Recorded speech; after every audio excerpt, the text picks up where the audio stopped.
In this video, I am going to share a cool system for profiting from the first half corners market in football. This is a sector of the market that many people overlook, and this particular strategy has been very exciting to use recently, and I think you are going to love it. Anyway, I will break everything down into a clear step-by-step process that you can replicate every single weekend. So, go put the kettle on, and let's dive right in.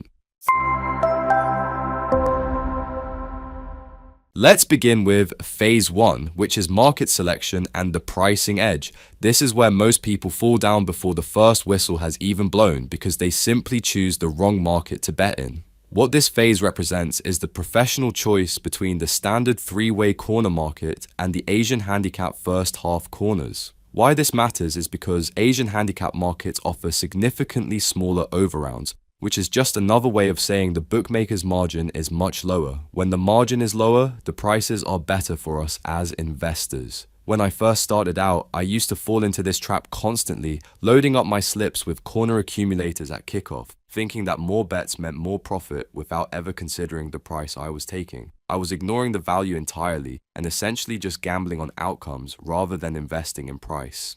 How we approach this correctly is by strictly using the Asian lines where there are only two options, over or under, rather than the three-way market, which includes the tie. By removing that third option, we simplify the probability and secure a better mathematical edge. This isn't just about picking who will get more corners. It is about choosing the market that gives the bookie the least amount of tax on your money. Professionals use bookmakers like Bet365 specifically for their Asian handicap offerings because the clarity of the line allows for a much more disciplined entry.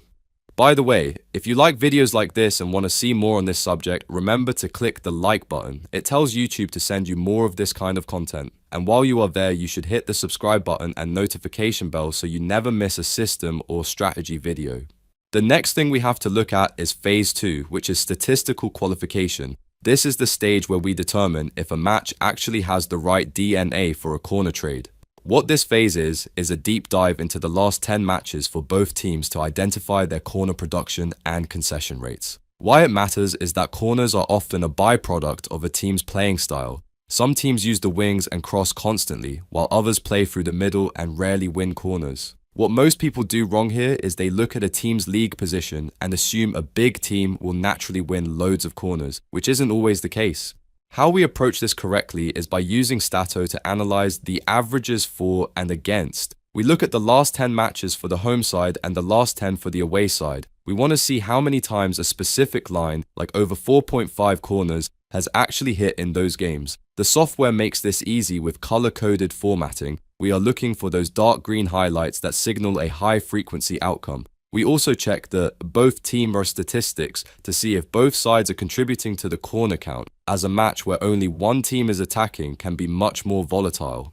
By the way guys, if you want to skip all that manual research and find the best first half corner bets instantly, the Statto app is a brilliant research accelerator. Instead of hunting through match logs yourself to find games that fit these statistical filters, you simply press the prompt and let the artificial intelligence do the heavy lifting for you. It automates the entire qualification process, meaning you spend less time on spreadsheets and more time executing your strategy. It is all about time saving and simplicity, allowing you to generate well-researched opportunities in seconds. Click the link in the description or scan the QR code on the screen. That leads us neatly to phase 3, which is creating the shortlist. This phase is about filtering the massive amount of football data into a manageable group of high probability trades. Why this matters is that you cannot possibly monitor every game being played, so you need a refined list of matches where the market odds and the statistical probability are out of sync. What most learners do wrong is they try to trade too many matches at once, which leads to sloppy execution and emotional fatigue.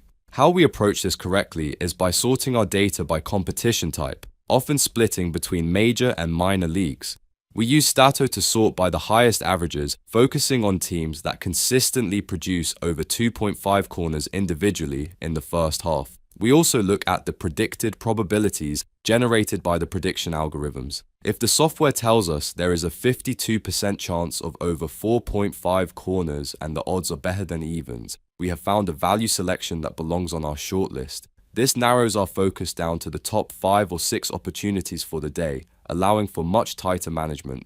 Now this is important as we move into phase 4, which is the in-play over system. This is where we move from pre-match theory into live execution. What this phase is a patience-based entry strategy designed to catch the market when it has overreacted to a slow start. Why it matters is that a match can start with nil corners in the first 20 minutes, but still finish the half with 5 or 6. I learned this the hard way, and every time I've ignored the data and tried to chase a match by entering too early just because I was bored, I ended up with a poor price and a losing trade. This is where most people slip up, and I was no different before I adopted this discipline. How we approach this correctly is by monitoring our over shortlist for games that remain at nil corners after about 20 minutes of play. Because the clock is ticking, the bookmaker will have moved the Asian handicap line down significantly. We can then back a much lower line, for example, over 2.5 or 3 at a very attractive price. We are betting on the fact that the team's statistical averages will eventually manifest, even after a quiet opening period. This allows us to secure a winning position with much less work required in the final minutes of the half. On top of that, we have phase 5, which is the in-play under system. This phase is the mirror image of our previous strategy and targets matches where the initial activity is unsustainable. What this phase is an entry into the under market when there has been a sudden burst of early corners. Why it matters is that the market often panics and inflates the corner line to an unrealistic level after a frantic first 10 minutes. Most people do wrong by assuming that because there were 3 corners in 5 minutes, there will be 10 by halftime. How we approach this correctly is by taking our under shortlist and waiting for a game that sees 2 or 3 quick corners in the first 10 to 15 minutes. This drives the Asian handicap line up to maybe 5.5 or 6. We then back the under, betting that the teams cannot maintain that freakish rate of corner production. It is a mathematical play on regression to the mean. We know the team's average low numbers, so we exploit the temporary spike in the live market to get a much safer line than was available at kickoff. Now the final phase is automation and professional monitoring. This is the stage where we move away from manual watching and use technology to scale our process. What this phase is the implementation of live alerts to notify us the moment a match meets our strict criteria. Why it matters is that it removes the human element of forgetting to check a score or missing an entry window. What most people do wrong is they sit in front of the screen for 6 hours, lose focus, and then make an emotional trade just to feel involved. How we approach this correctly is by setting up systems within a live builder that monitor matches in real time. Whenever a game on our shortlist reaches the 20-minute mark with nil corners or shows a high corner burst early on, we receive a notification. This allows us to double-check the live stats and place the bet in seconds. It turns the entire betting process from a time-consuming chore into a streamlined professional workflow where we only engage with the market when our exact conditions are met. And like I said earlier, guys, hours of manual research are no longer necessary if you want to professionalize your approach.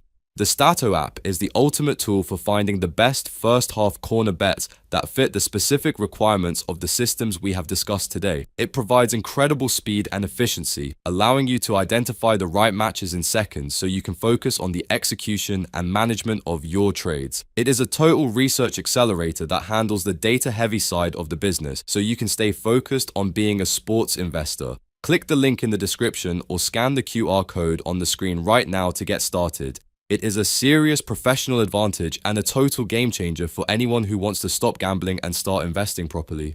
I really hope this deep dive into first half corner betting has shown you that consistency comes from structure, not luck. When you stop guessing and start following a data-driven entry plan using Asian handicap markets, the results will follow. Thank you so much for watching and for your time today. Remember to hit that like button. It tells YouTube to show you more of this kind of content. There is another video on the screen right now that I think you'll find very useful if you want to keep building your knowledge and sharpening your edge in the markets. Go ahead and click that, and I'll see you over there.